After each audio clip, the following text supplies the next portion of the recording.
మన ప్రభువును రక్షకుడైనటువంటి యేసుక్రీస్తు నామానికే అనంత మహిమ ఘనత ప్రభావం కలుగునుగాక. దేవుని వాక్యం వింటున్న వారికి, అలాగే ప్రత్యక్షంగా పరోక్షంగా వింటున్న వారికి అందరికీ కూడా హృదయపూర్వకమైనటువంటి ప్రేమ వందనాలు. మన శీర్షికను మనం ప్రారంభించాం. అందులో మనం చూడగా ప్రతి సోమవారం రోజు మనము దేవుని వాక్యం నుంచి ఆనాటి ప్రజలు ఏదైనా ఒక పరిస్థితుల గుండా, ప్రమాదాల గుండా, హత్యల గుండా, లేక హత్యకు ప్రతి హత్య జరుగుతున్నప్పుడు దేవుడు వారికి సంరక్షణ కొరకై, భద్రత కొరకై ఆశ్రయపురాలను దేవుడు నిర్మించాడు. ఆ ఆశ్రయపురాలు నిర్మించడానికి దేవుని యొక్క ఏర్పాటు ఉన్నది. ఈ ఆలోచించింది కూడా ఎవరో తెలుసా? దేవుడే. నేడు ఆశ్రయపురాలు ఏమి గురించి చెప్పుకున్నాం? పోలీస్ స్టేషన్స్ అని చెప్పుకున్నాం. ఇది భౌతికమైనది. ఆత్మీయుల యొక్క ఆశ్రయపురాలు ఏది చెప్పాను? సంఘం అనే ఆశ్రయపురం అని కూడా చెప్పాను అన్నమాట, ఆత్మీయంగా. ఇప్పుడు దేవుని వాక్యంలో వాటిని మనం చదువుకుందాం రండి. యెహోషువ గ్రంథం 20వ అధ్యాయము 8వ వచనాన్ని మనం చదువుకుందాం. తూర్పు దిక్కున యోర్దాను అవతలను యెరికో వద్ద రూబేనుల గోత్రము నుండి మైదానం మీద ఉన్నటువంటి అరణ్యములోని బేసేరును, గాదీల గోత్రము నుండి గిలాదులోని రామోతును, మనష్షీల గోత్రము నుండి బాషానులోని గోలానును నియమించిరి. ప్రభు తన మాటలు మన వినికిడులో ఆశీర్వదించునుగాక. ఆమెన్. ప్రభునందు ప్రియమైన వారులారా, ఈ రాత్రి వేళ చదవబడినటువంటి లేఖన భాగం మనము గమనించగా యెహోషువ గ్రంథములో దేవుడు వాక్యమును రాయించాడు. ఇదివరకే మీ ఎదుటకు నేను చరిత్ర కూడా చెప్పాను. వీటి ప్రారంభాలు, వీటి యొక్క విషయాలన్నీ కూడా మనం విన్నాం. ఆశ్రయపురాలు ఎన్ని చెప్పుకున్నాం? 6 ఆశ్రయపురాలను చెప్పుకున్నాం. ఆశ్రయపురాల్లో 6లో మొదటిది ఏదంటే ఏం చెప్పేదో కేదేశు అని చదువుకున్నాం. కేదేశు అనే మాటకు అర్థం అంటే పరిశుద్ధత అని అర్థం. పరిశుద్ధత అని అర్థం. రెండవది షెకెము అని చదువుకున్నాం. షెకెము అనే మాట కంటే భుజము లేక భారము మోసేదని విన్నాం. మూడవది మనం చదువుకున్నాం హెబ్రోను చదువుకున్నాం. హెబ్రోను అనగా సహవాసం అని చదువుకున్నాం. గత వారాలలో సహవాసం గురించిన వివరాన్ని విన్నాం. ఈరోజు బేసేరును గురించి చూస్తున్నాం. బేసేరు అనేది హెబ్రీ పదాలలో రాయబడినటువంటి ఈ విషయాలు, గ్రీకు, రోమా, హెబ్రీ పదాల్లో రాయబడిన వాటిలో ఉన్నటువంటి అర్థం వాక్య గ్రంథకర్తలు రాశారు. ఈ యొక్క బేసేరుకు అర్థం అంటే దుర్గము లేక కోట అని అర్థం వస్తుంది. దుర్గము లేదా కోట. ఇప్పుడు ఆశ్రయ దుర్గం ఇక్కడ చూస్తాం. ఆనాడు ఎవరైనా కానీ వాళ్ళు తప్పు చేస్తే వాళ్ళకి ఎక్కడ పరిగెత్తాలి? ఒకవేళ హత్యకు ప్రతి హత్య జరగకుండా ఆశ్రయపురంలోనికి వెళ్ళాలి. ఎందుకు ఆశ్రయపురంలోనికి వెళ్ళాలి అంటే, వాళ్ళ జీవితాలు బ్రతకాలంటే, వారు నెమ్మదిగా ఉండాలంటే, వారు చనిపోకుండా ఉండాలంటే ఎక్కడికి వెళ్ళాలి? ఆశ్రయపురంలోనికి వెళితే అక్కడ వరకు సురక్షితం, శుభప్రదం, భద్రత మనం చూస్తాం. కోట మీరు ఎప్పుడైనా చూస్తారు? రాజు కోటలు చూసాండి. మన దగ్గర ఏ కోట ఉందా? చంద్రగిరి కోట మన దగ్గరే ఉందిగా. కోట చంద్రగిరి కోట మనం చూస్తాం. ఎట్లుంటుంది చూడండి, చెక్కు చెదరకుండా నేటికి కోటలు కనిపిస్తున్నాయి. ఒక వ్యక్తి దూరే అవకాశమే లేదు, ఎంత వెడల్పు. ఎరుకో కోటలో కూడా ఎట్లా ఉంది? ఎరుకో కోట కూడా అంటే దాదాపు దాని మీద 8 బస్సులు పోవచ్చంట. ఎరుకో కోట మీద 8 బస్సులు ఒకేసారికి వెళ్ళొచ్చు. అంత పెద్ద వెడల్పు కలిగింది అది. అంత భద్రతలో, అంత సెక్యూరిటీగా వాటిని దేవుడు ముందుగానే డిజైన్ చేసి ఇచ్చాడు. ఇప్పుడు కట్టేటివి ఎట్టున్నాయి? ఒకప్పుడు కట్టడాలకి ఇప్పుడు కట్టడాలకి చాలా వ్యత్యాసాలు. చైనాలో చూడండి, పెద్ద పెద్ద ఎత్తైనటువంటి భవనాలు, పెద్ద బిల్డింగ్స్ ఉన్నాయి. ఇప్పుడు ఏమవుతుందో తెలిసిన అట్ట కృంగిపోతున్నాయి లోపలికి. చైనాల్లో కొన్ని చోట సునామీలతో మునిగిపోతుంది. ముంబై ప్రాంతం అంత గతంలో మనం విన్నాం, చూస్తాం టీవీలలో. కొన్ని ప్రాంతాల్లో, చెన్నై ప్రాంతాలు అయితే వరదలతో ఏమైనాయి? ముంచెళ్ళిపోయినాయి. కొన్ని ప్రాంతాల్లో గాలి వనలకి అన్నీ నష్టపోయినాయి. ఇలాగూ మానవ జీవితానికి అనేక నష్టాలు ప్రకృతి చూపిస్తుంది. ఏ ప్రకృతిలో మానవుడు విరోధంగా జీవిస్తాడో ఆ ప్రకృతి వారికి వెలయతాండమై దేవుడు వారికి అట్టి శ్రమల గుండా నడిపిస్తూ వచ్చాడు. అయితే ఈరోజు మనం చదువుకున్నటువంటి వాక్యానికి మనం చదివితే హీబ్రూ పదాలకు అర్థాలు మనం గమనిస్తే చాలా అమూల్యంగా ఉంటాయి. చాలా అర్థవంతమైనటువంటి పదాలు చూస్తున్నాం. ఈ 6 ఆశ్రయపులు 6 పేర్లు ఎవరికి వర్తిస్తుంటే మన ప్రభు అయినటువంటి యేసుక్రీస్తుకే వర్తిస్తాయి. ఇశ్రాయేలు ప్రజల గురించి ఒక మాట మనం చదువుదాం. దీనికి దైవ గ్రంథం నుంచి మనం చూద్దాం. యోవేలు గ్రంథం 3:16 చూడండి. బైబిల్ గ్రంథంలో యోవేలు గ్రంథం 3:16. యోవేలు గ్రంథం తీసిన వాళ్ళు చదువుతారు. యోవేలు గ్రంథం తీయాలి. 3వ అధ్యాయం 16 వచనం. వారు యెహోవా సియోను నుండి గర్జించున్నాడు,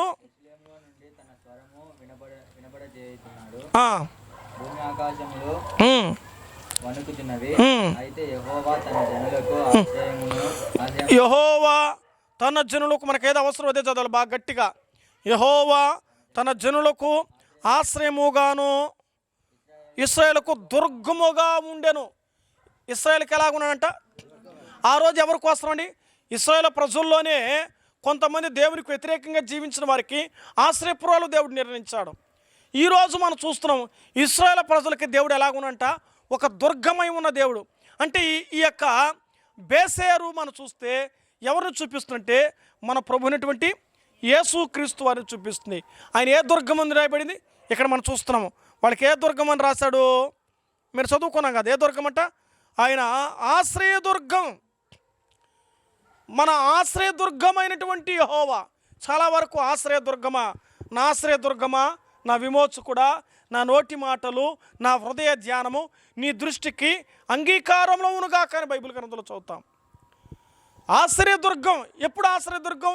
ఆ పరిస్థితుల్లో ఎవరు లేనిప్పుడు, ఎవరు చేయనప్పుడు, ఎవరు నీకు నానేవారు, ఎవరు నీకు కాదన్నప్పుడు, నేను వెలివేసినప్పుడు, నువ్వు బాధలో ఉన్నప్పుడు నీకు ఆయన ఎలాగున్నాడంటే ఆశ్రయదుర్గంగా ఉన్నట్టు. ఇశ్రాయేలు ప్రజలకు ఎవరికి ఆశ్రయదుర్గం? 40 సంవత్సరాలు వారికి ఎలాగున్నాడు? ఒక దుర్గమై ఉన్నాడు. పగులు రాత్రి ఆయన దుర్గంగా వెంబడించారు. 40 సంవత్సరాలు ప్రయాణం చేశారు. దేవుడు వాగ్దానం చేశాడు, మీరు కనాను చేరుదాకా మీతో కూడా నేను వస్తానన్నాడు. లేదా ఆయనే వస్తున్నాడు.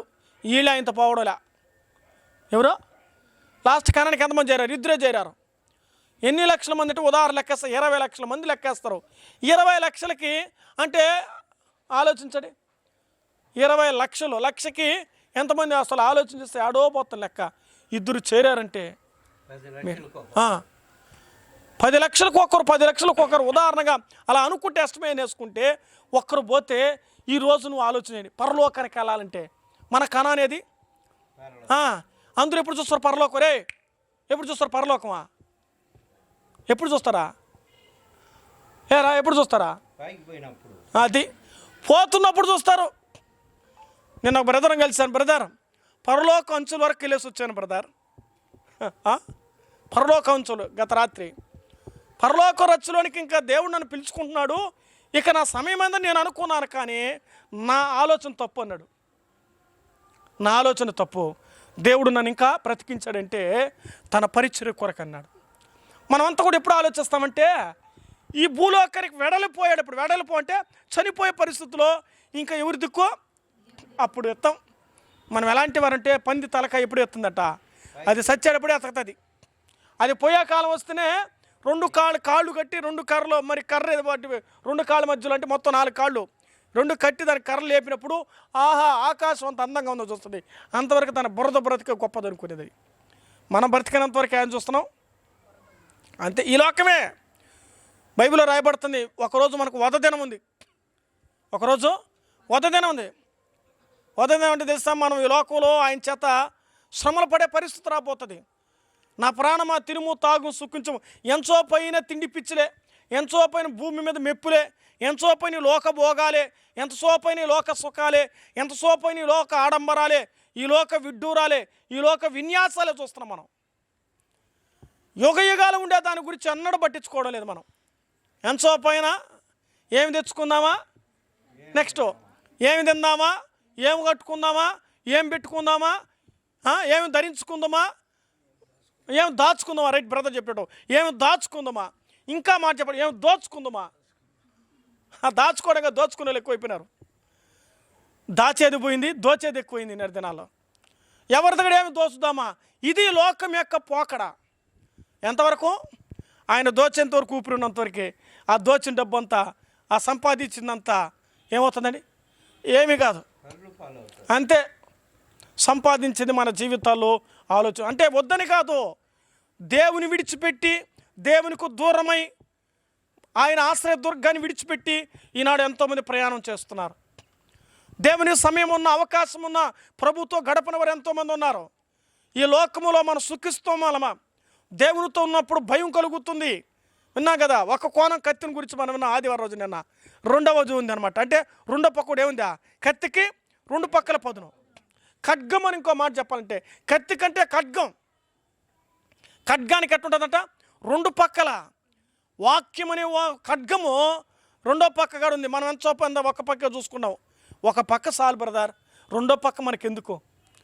రెండో పక్క మనకు వద్దయ్యా, ఆలోచన చేసుకుందాం. ఈ రాత్రి వేళ ప్రభు నీతో నాతో మాట్లాడుతున్నటువంటి అమూల్యమైన విషయం ఏంటో తెలిసిన, ఆయన దుర్గమై ఉన్న దేవుడుగా ఉన్నాడు.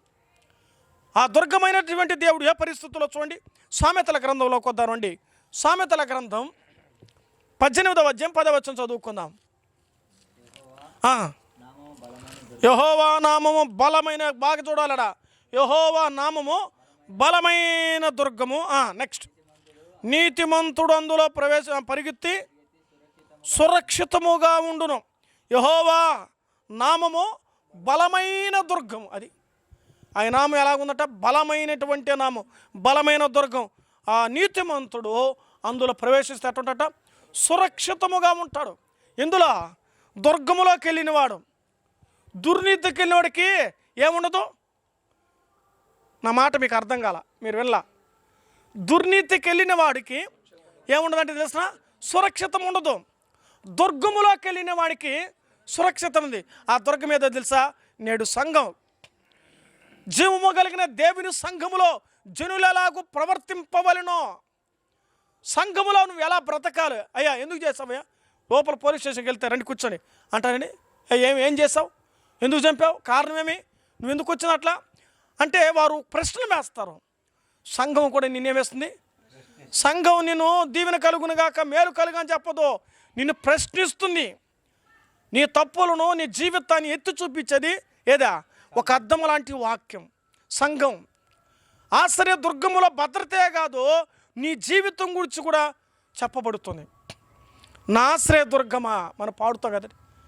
మన ఆశ్రయ దుర్గమైనటువంటి దేవుని దగ్గరికి వెళ్ళినప్పుడు, నీతిమంతులుగా ఉన్నప్పుడు, అందులోకి వెళ్ళినప్పుడు ఏ ప్రమాదం లేదు, ఏ శిక్ష లేదు.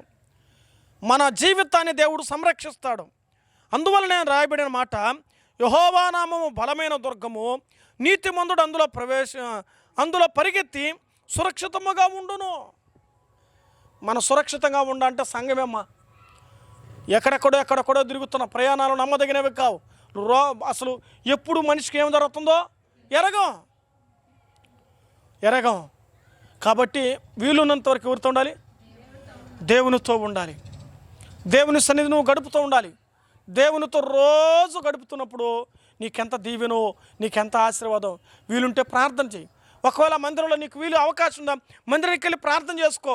నీ ఆశ్రయ దుర్గానికి కలువు, నీ ఆశ్రయ దుర్గానికి చెప్పుకో, నీ ఆశ్రయ దుర్గములో ఆనందించు. లోక ఆనందాలంతా కూడా తాత్కాలికమైంది. అవి నష్టానికి, అవి బాధకే కారణం. లోకం ఉంటారు, అందరూ నాకు అల్లరికే కర్తలు, బాధకే కర్తలు, కానీ సంతోషానికి కర్తలు ఎవరు లేరు. సంతోషానికి కర్తలు ఎవరు లేరు. బాధలో ఉన్నప్పుడు పరామర్శించి వెళ్ళిపోతారు, కానీ ఆ బాధలో ఉన్నప్పుడు వారిని ఆదుకోవడానికి ఆర్థికంగా ఇచ్చేవారు ఎవరండి? ఎవరు ఇస్తారు ఆర్థికంగా?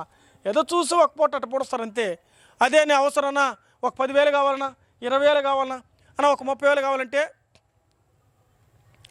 ఈ లోకంలో నమ్మడం కంటే, నమ్మద్దని చెప్పలా, దానికంటే దేవుని నమ్మినవాడు ఎప్పుడు చెడిపోడు. అది దాని రైట్ ఆన్సర్.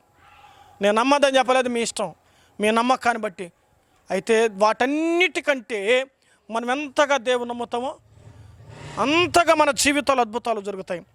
వీళ్ళు మనం చూసినప్పుడు ఆపత్కాలములో లేక ఈ దుర్గములోనికి వచ్చిన వారు, బేసేరులోకి వచ్చిన వారు సురక్షితముగా ఉంటారు. బేసేరులో ఉన్న వారికి ఏముందో తెలుసా? సురక్షితం ఉన్నది, భద్రత ఉన్నది. హాని జరిగే పరిస్థితి లేదు. కొట్టేవారు ఉండరు, తిట్టేవారు ఉండరు. నీకెందుకంటే ఒక ఎస్కాట్ లాగా నీకు నీ జీవితానికి ఒక గ్యారెంటీ ఉంది, నీ జీవితానికి ఒక భరోసా ఉంది. ఎక్కడ ఏమండి ఆ రోజు ఆశ్రయపురానికి వెళ్ళినవాడు, బేసేరైన ఆశ్రయపురానికి వానికి భరోసా ఉన్నది, భద్రత ఉన్నది. ఈరోజు సంఘానికి వెళుతూ నీకు భరోసా ఉంది, భద్రతగా ఉన్నది, భాగ్యం ఉన్నది. ఎక్కడ ఉంటా? దేవుని సన్నిధిలో ఉంటే నువ్వేమైనావు? భాగ్యవంతులు. అది మనం భాగ్యవంతులు అవుతున్నాం. ఏమండి ఈనాడు లోకంలో ఉన్నప్పుడు దరిద్రులైన వారు యేసుక్రీస్తులోకి వచ్చేవారు ఏమయ్యారు? భాగ్యవంతులయ్యారు. ఎంత ధన్యత, ఎంత మేలు, ఎంత గొప్ప కార్యాలు. నిజమే భాగ్యవంతులు. నేను బ్రదర్ కలిసి మాట్లాడుతున్నప్పుడు ఆనంద ప్రసాద్ అన్న గారు గురించి, బ్రదర్ మురళి ప్రతి మే నెలలో సంవత్సరంలో మే వస్తే నాకు ఒకటి రెడీ కాసుకుంటుంది. లాస్ట్ టైం నేను 2 ట్రైన్స్ మధ్యలో అతుక్కుంటా, చక్రం తెలుసు కదా మీకు, ఈ పిడి లాగుంటుంది అన్నమాట. ఈ ట్రైన్కి ఆ ట్రైన్ భోగికి మధ్యలో 2 అటాచ్డ్ చేస్తే దీన్ని కమ్మి పెడతారు. ఇది లాక్కొని పోతుంటాయి పట్టాలు తెలుసు కదా, బాక్సులుగా. ఈ 2 మధ్యలో ఇరికిపోయాడు బ్రదర్ అంట. ఇటుపక్క 2 వచ్చాయి, మధ్యలో నిలబడిపోయాడు. దాటుకొచ్చేప్పుడు తగులుకున్నాడు. అందులో పడినవాడు ఎవరు బ్రతికిన వారు లేరట. కేవలం ప్రభు బ్రతికించాడు. ఏమండి కరోనాకు ముందు బహుశది. ఆ తర్వాత మందిరం కొన్నాడు. 2 కోట్లు పెట్టి మందిరం కొన్నాడు రేణిగుంటలో స్థలం. దేవుని మహాకృప. దేవుని కొరకు మనం బ్రతకాలంటే ఎన్ని ప్రమాదాలు మన మీదకి వచ్చినా ఆయన భద్రపరిచి తన ఆశ్రయపురంలోనికి చేరుస్తాడు. ఎంతమంది ఈరోజు సంఘానికి వచ్చే భాగ్యం. ఫంక్షన్ హాల్నే కొన్నాడు, ఒక కళ్యాణ మండపాన్ని మందిరంగా మార్చాడు. కొనుక్కొని దేవుని మందిరంకి విశ్వాసులు ప్రోత్సహించి సహాయం చేయగా, ఆదరించగా దేవుని పరిచయం చేయగలిగారు. అర్థమవుతుందా? దేవుడు మనల్ని బ్రతికించాలనుకుంటే ఎంత ప్రమాదమైనా బ్రతికించబడుతున్నాం. కాబట్టి ఆలోచన చేద్దాం. ఆయన ఆశ్రయదుర్గం. అందులోకి వెళితే చెప్పారు సురక్షితంగా ఉంటారు దేవునిలోకి వచ్చినవారు. అయ్యా నువ్వు నమ్మిన దేవుడు నేను రక్షించాడయ్యా. ఆ మాట కొరకు విషయం చెప్తున్నాను. నువ్వు నమ్మిన దేవుడు నేను రక్షించాడు. ఇటీవల నిన్న కూడా అనుకోకుండా స్ట్రోక్ వస్తే మరలా డాక్టర్ చెప్పారు నువ్వు నమ్మిన దేవుడు నేను రక్షించాడు. చాలా కష్టం. అర్థమవుతుందా? మనం నమ్ముతున్న దేవుడు మనం సురక్షితంగా ఉంచుతాడు. ఎప్పుడు తన ఆశ్రయ దుర్గములు బ్రతుకుతూ ఉంటే, చెలుస్తూ ఉంటే, జీవిస్తూ ఉంటే భద్రత అనడానికి చెప్తున్నాను ఈ విషయాలు. నేను ఎన్ని పరిస్థితులు ఉన్న దేవుడు నిన్ను విడిచిపెట్టడు. అద్భుతమైన కార్యాలు, ఆశ్చర్యమైన కార్యాలు జరిగించేవాడు. 37వ కీర్తన చూద్దాం రండి. 37వ కీర్తన 39వ చరణం. యెహోవాయే నీతిమంతులకు 37, 39 చదువు నాయన. ఎప్పుడంట మీరు చెప్పాలి. అమ్మా బాధలో ఉన్నావా? భగవంతుని దగ్గరికి రా. నీ బాధలకు నివృత్తి, నీ బాధలకు పరిష్కారం ఎక్కడ? నీ బాధలో ఎక్కడికి రావాలి? దేవుని ఆశ్రయదుర్గానికి రా. కోటలోనికి వచ్చాయి, నీకే శత్రువు ఏమి ఎవిడెన్స్ చేయలేరు. అర్థమవుతుందా? నా బాధల్లో ఇదే నాకు నెమ్మది అన్నాడు దావీదు తన కీర్తనలో. దేవుని మందిరములో నీ బాధలన్నిటికీ పరిష్కారం.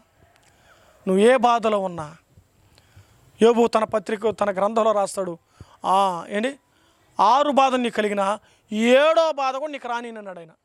ఏంటట? ఒకవేళ వచ్చిందా, అనుభవించావా? రోగం అనుభవించావా? శ్రమ అనుభవించావా? గాయం అనుభవించావా? ఇబ్బంది అనుభవించావా? శ్రమల కొలిమల పొట్టం వేయబడ్డవా? అయితే నా ఆశ్రయంలోనికి రా, నా దుర్గములోనికి రా. నేను నిన్నేం చేస్తాను? ఇక్కడ రాయబడిన మాట ప్రకారం బాధ కలిగినప్పుడు నేను నిన్ను ఆదుకుంటానన్నాడు. బాధల్లో, శ్రమల్లో, కష్టాలు, కన్నీళ్ళు ఎవరు రావాలి తెలుసా? దేవుడు నీకు ఆశ్రయదుర్గమై ఉంటాడు. ఆయన విడిచిపెట్టేవాడు కాదు, నిన్ను వద్దనేవాడు కాదు. నువ్వు ఎన్నిసార్లు దేవునికి దూరమైనా, ఎంతగా దేవునికి అయోగ్యమైన పనులు చేసినా అయినా ఏం చేస్తాడు? పోలీస్ స్టేషన్ చంపేదానికి కదా ఉండేది. చంపిన వాడి కొంత భద్రపరిచి ఇంకానా బ్రతుకు పద్ధతిగా ఉండని కొన్ని రోజులు శిక్ష పెట్టి, కొన్ని రోజులు జైల్లో ఉంచి ఏం చేస్తారా? మరలా వీళ్ళు విడుదల చేస్తున్నారు. అంటే అర్థం ఏమంటే, మరలా చేసిన తప్పు నువ్వు చెయ్యొద్దు, చేసిన పాపం మరలా చేయొద్దు. చేసినట్లయితే తప్పులన్నిటికీ క్షమాపణ పొందుకొని కొన్ని రోజులు బయట వెళ్ళాలని చెప్తారు. ఇన్నేళ్ళు శిక్ష విధిస్తారు. ఆశ్రయపురంలోకి వస్తే నీ శిక్షలన్నిటిని బట్టి ఆయన తీర్పు తీర్చి నేను పరిశుద్ధంగా చేసి తిరిగి నేను నీ కుటుంబానికి నీ పరిస్థితుల్లోనికి నేను నడిపిస్తాడు. అయితే ఎక్కడికి పోవాలి మనం? ఆశ్రయదుర్గమైనటువంటి యేసు ప్రభువు వారి దగ్గరికి మనం వెళ్ళాలి. బేసేరు అనే మాటకు అర్థం దుర్గము లేక కోట. నా కోట, నేను నమ్ముకున్న దేవుడు. ఎలుగెత్తి వేటగాని ఊరు నుంచి ఆ మాటలు 91వ కీర్తన చదివితే మనకెంతో ఆదరణ కలిగించే విషయాలు రాయబడతాయి. బాధల్లో, శ్రమల్లో, కష్టాల్లో నాన్నవారు కావచ్చు, బంధువులు కావచ్చు, రక్త సంబంధికులు కావచ్చు, కొన్ని సందర్భాల్లో భార్య కావచ్చు, కొన్ని సందర్భాల భర్త కావచ్చు, కొన్ని సందర్భాల బిడ్డ కావచ్చు, ఎవరు నిన్ను విడిచినా, ఎవరు నా చేయి విడిచినా యేసు చేయి విడువడు, చేయి విడువడు, చేయి విడువడు, చేయి విడువాడు. ఎవరు నా చేయి విడిచినా యేసు చేయి విడువడు. ఈ లోకంలో నిన్ను ఎవరు విడిచిపెట్టినా, ఎవరికెవరమండి మన ఈ లోకంలో? ఒక బంధం అనే ప్రేమ బంధంలో దేవుడు ఈ భూప్రపంచంలో పెనవేశాడు. ఆ ప్రేమ బంధం లేని పరిస్థితుల్లో ఏమవుతుందా? 3 పేటల తాడు త్వరగా తెగిపోదని బైబిల్లో రాయబడింది, ఆమోసు గ్రంథంలో. ఒకవేళ ఆ పేట ఒక్కొక్కటి ఏమైపోయిందంటే ఆ బంధం తెగిపోయిందంటే చూస్తాం. ప్రేమ లేకపోతే బంధాలు నేటి దినాల్లో నిలబడవు, ఉండవు. దేవుడు నిన్ను ప్రేమించాడు కాబట్టి నా ఆశ్రయదుర్గములోనికి రా. ఆయన ప్రేమ కౌగిలిలో మనం దాచబడం కనుక ఇంకా బ్రతికి ఉన్నాం. ప్రభువే ప్రేమించకపోయింటే నాలాంటి పాపిని, నీలాంటి పాపిని ఎవరు రక్షిస్తారు? మనం లోకములో మిళితమైపోయి లోకములో పాపులుగా జీవిస్తుంటే నిన్ను నన్ను ప్రేమించనే దేవుడే. మీరు పాపులే ఉండగా ఆయన మిమ్మల్ని ప్రేమించను, మీరు దూరస్తులుగా ఆయన మిమ్మల్ని సమీపస్తులుగా చేసాం, మీరు శత్రువులు ఉండగా ఆయన మన కొరకు మరణించని బైబిల్లో రాయబడింది. మనమెంత దేవునికి విరోధులం, మనంతగా దేవునికి పాపలం. ఆయన ప్రభు ప్రేమించాడు. ఎన్న తగని వారమైన, నమ్మకం లేని వారమైన, నీతి లేని వారమైన, భక్తి లేని వారమైన, శత్రువులమైన, దేవునికి విరోధులమైన, సనిగిన, గొనిగిన, తిట్టిన, హేళన చేసిన, పరిహసించిన ప్రభు మాత్రం విడలేదు. ఎవరు విడిచినా ఈ రాత్రి దేవుడు వేసి నిన్ను విడవలేదు. ఆ ప్రేమను అర్థం చేసుకొని ఆ ప్రేమలో నువ్వు బంధం ఏర్పరచుకొని ఆయన ఆశ్రయం అనే కోటలో నువ్వు వస్తే నువ్వు భద్రపరచబడగలవు. ఏమండి, వాన వస్తుంది, గుడిగేసుకున్నావు, ఏమైనావు? తడవకుండా ఉంటావు. ఇంకా ఎక్కువ వాన పడుతుంది, ఒక గూటిలోనికి వచ్చావు, ఇంట్లోనికి వచ్చావు, ఏమవుతావు? తడవకుండా భద్రపరచబడతాం. ఈరోజు ఈ లోకం అనే శ్రమల కొలిమిలో నువ్వు పుటం వేయబడుతున్నప్పుడు దేవుని సన్నిధిలోకి వస్తే వాటన్నిటికి విడుదల, వాటన్నిటికి విమోచన ప్రభు కలిగిస్తాడు. నా బాధ కలిగినప్పుడు ఆయన ఆశ్రయదుర్గం అన్నాడు.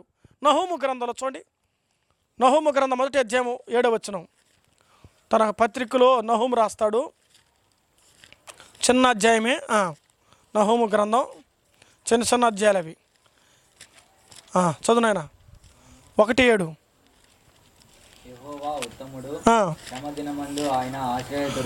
ఎప్పుడంట? శ్రమ దినమందు ఆయన ఆశ్రయదుర్గం. మనకు టైటిల్ అది, దుర్గమై ఉన్న దేవుడు అని చదువుతున్నాం. ఇశ్రాయేలుకు దుర్గమైన వాడు నీకు నాకు దుర్గముగా ఉన్నాడు. దుర్గం అంటే ఒక భద్రత. మీరు ఎప్పుడైనా గమనించారా? దట్టి మనం చూస్తున్నాం. సైనికులు పాతకాలం చూడండి, తల మొదలుకొని కింద వరకు ఏం చేస్తారా? ముందర పెట్టుకుని అనుకో, ఎవరైనా కానీ మన ఎదుటి రాళ్ళు గిలేస్తే కూడా వాళ్ళ తగలదు. మామూలుగా చూస్తున్నాం, ఎయిర్ ఫోర్స్ వాళ్ళ దగ్గర కావచ్చు, మిలిటరీ మ్యాన్ దగ్గర, సోల్జర్స్ గారి దగ్గర చూడండి, కింద నుంచి పై దాకా ఏం పెట్టుకుంటారా? స్టోన్ గార్డ్స్ లాగా పెట్టుకుంటారు అనమాట. అది ఎందుకంటే భద్రత. ఎవరు మన మీదకి ఏ దాడి చేసినా తగలదు. చూసారా? ఈరోజు ఎప్పుడైతే ఆ భద్రతలోనికి మనం లోపలికి వస్తామో మనం సేఫ్టీగా ఉంటాం. కాబట్టి లోకంలో నమ్మవి లోకం మనకు సేఫ్టీ కాదు, అవునా కదా? లోకం నమ్మదగినది కాదు, లోకము ఎన్నదగినది కూడా కాదు.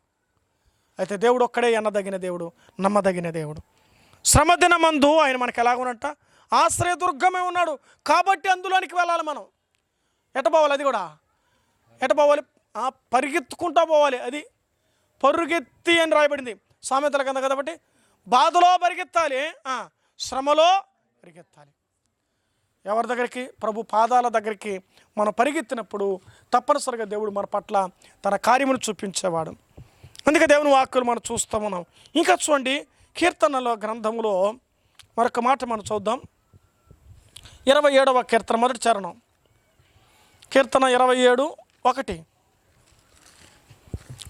కీర్తన 27:1. యెహోవా నాకు వెలుగును, నాకు రక్షణ ఉన్నాడు. ఏ దుర్గం అంటైనా? నా ప్రాణదుర్గం. మన ప్రాణాన్ని కాపాడాడు. ఆ రోజు ఎవరైనా హత్య చేస్తే ఆశ్రయదుర్గం బేసేరులోకి వస్తే వారు ఏమవుతారు? వారి ప్రాణము రక్షించబడుతుంది. ఈరోజు మనం ఎంత హత్య చేస్తుందో తెలుసండి. మనం కూడా హంతకులు తెలుసా? ఎట్లా చెప్పగలరండి? సార్, మనం కూడా హంతకులు. రోజు ఏ హంతకులు అంట? మాటతో చంపేస్తాం చాలామందిని ఈ రోజుల్లో. నిజమా? కత్తిపోటు వంటి, అంతే కదా అని అర్థమా? తోటలాగా దూసుకెళ్తుంది మాట. నా మనసు ఏమైంది, వాడు మాట్లాడి చచ్చిపోదనిపించుంటుంది. ఎందుకు బతుకు అట్ట మాట అనిపించుకొని ఇంకా ఈ బతుకెందుకు, చచ్చిపోతే బాగును. చచ్చిపోతే రైమింగ్ మాటలతో చాలామందిని చంపుతున్నారు. జాగ్రత్త అమ్మా, నీ మాటలు ఆదరణ కావాలి కానీ నీ మాటలు చంపే పరిస్థితి రాకూడదు. అది దేవుని పిల్లల లక్షణం కాదు. ఎంతమంది నీ మాటల ద్వారా దూరమైపోతున్నారు, ఎంతమంది నీ మాటల ద్వారా నీకు వ్యతిరేకమైపోతున్నారు, ఎంతమంది మాటల ద్వారా వారిని గాయం చేస్తున్నావు, ఎంతమంది మాటల ద్వారా నేడు సంఘాలు పాడవుతున్నాయి. ఈరోజు చూస్తున్నాం, వింటున్నాండి. ఈరోజు సంఘాల్లో చాలా సంఘాలు ఏమైపోయినాయి? మాటల ద్వారానే సంఘాలు విడిపోతున్నాయి. ఈరోజు చాలా వరకు సంఘాలు విడిపోవడానికి మాటలే కారణం. సంఘాలో స్త్రీ పెత్తనాలే కారణం. ఏమని అనుకోండి, సంఘాలో పురుషుని పెత్తనం ఉంటే ఏ సమస్య లేదు. ఈరోజు సంఘాలో స్త్రీ పెత్తనాలతో ప్రారంభమవుతున్నాయి. అది ఎట్టదో తెలిసినా లోలోపలే ఒక విషంగా కొడుతుంది. మీరు చూసారో లేదు? తర్వాత లోపల చెట్టు ఏమవుతుంది? అయిపోతుంది. ఈరోజు సంఘాలు చీలిపోతున్నాయి, వేరే సంఘాలు పెట్టుకుంటున్నారు, విశ్వాసం చెదిరిపోతున్నారు. నేస్తమా, ఓ స్నేహితుడా, చిలికాడా, చేయనిది నువ్వు త్వరగా చేయని వాక్యం చెప్పినట్టుగా చెబుతున్న, జాగ్రత్తగా మేలుకోండి. నీ సంఘం ఆత్మల సంపాదనతో, ప్రేమతో సంపాదించు, కక్షతో కాదు. ఓ యవనస్త్రాలు నన్ను అడిగిన ప్రశ్న అండి, ఈ మాటకు చెప్తున్నాను నేను.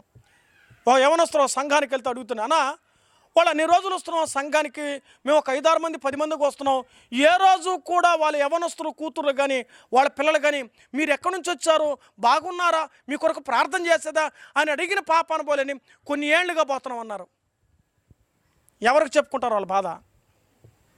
అర్థమవుతుందా? అయినా నమ్మకంగా వెళ్తున్నారు. ఎవరిని బట్టి? దేవుని బట్టి. అర్థమవుతుందా? కానీ అది వాళ్ళు గ్రహించలేకపోతున్నారు. ఈనాడు సంఘాల మధ్యలో జరుగుతున్నటువంటి భయంకరమైన మాటల దాడి. ఏ దాడిది? మాటల దాడిది. ఈ దాడి విషయంలో జాగ్రత్తగా ఉంటే మన జీవితాలనే మనం ఎలాంటివనండి, చనిపోతున్నటువంటి వారిని బ్రతికించాలి. విశ్వాసులో లోకంలో ఎంతోమంది చనిపోయిన వారు ఉన్నారు, పాపంలో చనిపోయారు ఉన్నారు, అగ్నిగుండానికి చనిపోవడానికి సిద్ధంగా ఉన్నారు, చనిపోయారు కూడా. వాళ్ళు బ్రతికించడానికి ప్రభు వచ్చింది. అంటే ఆత్మను బ్రతికించాలి, మన శరీరాలు కాదు. ఆత్మను బ్రతికించడానికి దేవుడు నిన్ను నన్ను ఉంచాడు. వారిని మనం ఏం చేయాలి? బ్రతికించాలి. ఈ ఆశ్రయదుర్గం ఎందుకు? ఆశ్రయదుర్గం ఎందుకు? బ్రతికించడానికి. శారీరకంగా వారిని బ్రతికించాలి, ఆత్మీయంగా సంఘాల్లో విశ్వాసులే కాదు బయట వారిని కూడా ప్రభువులో బ్రతికించాలి. బైబిల్ ఒక మాట రాయబడుతుంది, జీవిస్తున్నాను పేరు మాత్రం ఉంది కానీ నువ్వు మృతుడివే. సత్యన బ్రతుకు సంఘాలు ఉండకూడదు. సత్యన సామాన్ ఏం చేస్తారా? బయటే అంటున్నారు. నువ్వు జీవిస్తున్నావా, సంఘంగా ఉన్నావా, నులివెచ్చని జీవితంలో ఉన్నావా? ఎపిసోడ్ మరి దైవ గ్రంథంలో ప్రకటనగా 7 సంఘాల గురించి రాస్తాడు. అట్ట వెచ్చగాను లేదు, అట్ట నులివెచ్చగాను లేదు. ఆలోచన చేద్దాం. ఈరోజు వాక్యం నీతో నాతో మాట్లాడుతుండవు సూటిగా. మనం అనేకులు బ్రతికించబడడానికి ప్రయత్నం చేయాలి. బేసేరు సురక్షితంగా వారి ప్రాణాలని కాపాడుతూ ఉంది, భద్రపరుస్తూ ఉంది. నేను నన్ను కాపాడడానికి పరలోకం నుంచి భూలోకానికి వచ్చి యేసు ప్రభు రక్తం కార్చి ప్రాణం పెట్టి చనిపోయి తిరిగి లేచాడు. ఆయన నమ్ముకుంటే పరలోక రాజ్యం, ఆయనతో ఉంటే యుగయుగాలు జీవించబోతాం. ఈ ప్రాణాత్మ దేహాలు తిరిగి ఎక్కడికి వెళ్తాయి? నవీనమైన స్వభావం ధరించి, నూతనమైన స్వభావం ధరించి ప్రభుతో కూడా వెళ్ళిపోబోతున్నాం. మనం ఎవరో తెలిసిన, మనము దేవుని యొక్క కన్యకలం. సంఘాన్ని ఆయన సంఘం కొన్నాడు కాబట్టి ఇప్పుడు మనం కన్యకలుగా ఉన్నాం. ఒకరోజు పరలోకములో గొర్రెపిల్ల వివాహోత్సవంలో నిన్ను నన్ను సంఘాన్ని పరిణయమాడబోతున్నాడు. ఈ మాటలను కూడా